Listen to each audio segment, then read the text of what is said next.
also conveyed that decision. We did consult with the CS, and it was agreed, and the PS, we agreed that we communicate this decision that the government have agreed. We brought in their proposal to the government. And as I said earlier, the discussions were held through various agreements that were presented. There was a share transfer form where they were supposed to transfer shares. There was also the some of the documents that we went through and which I reviewed and which generally were signed in the share transfer form, which was duly executed by the Holdings and the National Treasury. The share transfer agreement, the deed of this is a deed of admission from. As you remember, the reason, one of the reasons why the matter was a little bit urgent is because Jamhuri Holdings had given government up to 29th of July 2022 to pay up and complete that transaction, failing which they will go to the market to look for other investors. But I think because of the timing, I think the time was extended from 29th of August to 29th of July to 12th of August, I think, from the documents that are available. I think there was also a share purchase agreement, which is the $1 I spoke about, which talks about the shares, government acquiring those shares at $1. And then there is innovation of the loan of $51 million. There is an agreement to that, which was properly signed. There is also a deed of innovation for the old loan from Telkom, Kenya, which was taken over from Orange, which was also novated to government.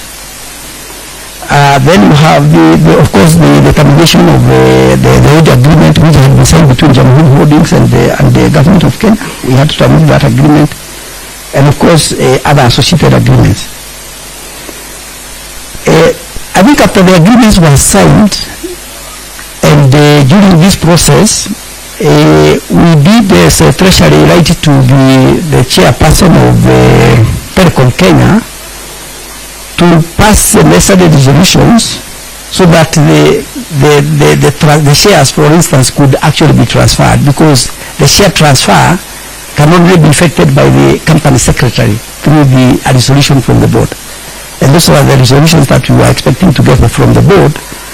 Thereafter, we expected once those resolutions were done, the shares would actually be transferred at the company registry, say CR12.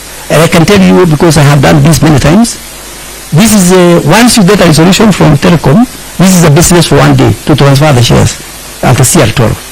It's a day, 1 day business. The only thing that is required is an exemption from the stamp duty corrector, because you're subject to that, you're supposed to pay when you're transferring shares.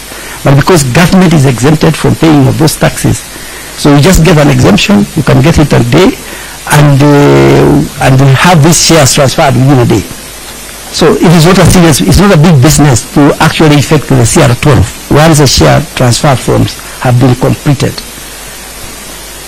Now, so that was basically my role, because I facilitated that process. I facilitated that process, and I worked with the CS and the PS is in ensuring that the compliance, their compliances, the documents are proper for signing. Now the question number 3, arising from the implication of the transaction of Kenyan taxpayers, was there a cabinet approval for the payback of Telkom Kenya? Now, as I think I also want to emphasize that here we are talking about the investment that we are talking about is $1. A shareholder loan by government, first of all, does not require approval from cabinet. Shareholder loan will give public companies and private companies share loans on a regular basis. The only thing that possibly may require seat of approval is the investments that you make. But shareholder loans, wherever Treasury gets money, borrows money from abroad, they will lend that money to other institutions. And sometimes the money is lent to other banks for 5 years macroeconomic programs.